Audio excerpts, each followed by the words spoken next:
Hi hello అందరికీ good evening. అందరూ బాగున్నారు, అందరూ బాగాలనుకుంటున్నాం.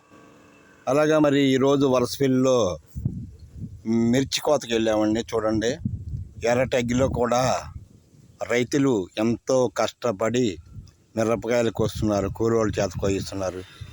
ఎంత అగ్గైనా సరే రైతు కష్టానికి మనం వెలకట్టలేనిది. అలాగే కూలీలు కూడా ఎంతో అగ్గైనా చూసారా,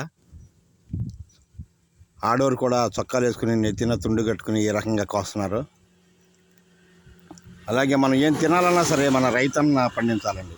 మనం ఏం తినాలన్నా రైతన్న పండించాలి. చూసారా, వలసపల్లిలో రైతులందరూ కూడా ఎంతో కష్టపడి మిర్చి పండేశారు. మరి ఈ సంవత్సరం అధిక వర్షాలకు చాలా పొలాలు, చాలా చేలు పాడైపోయినాయండి.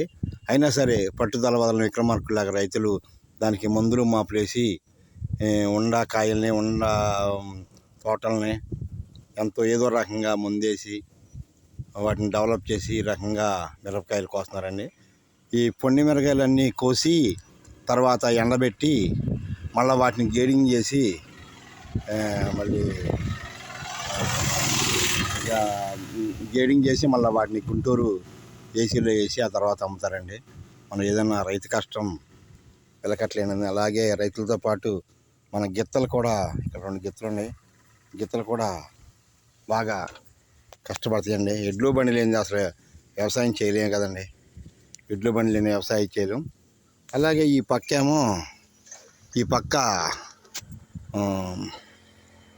దాళవా ఊడ్చారండి.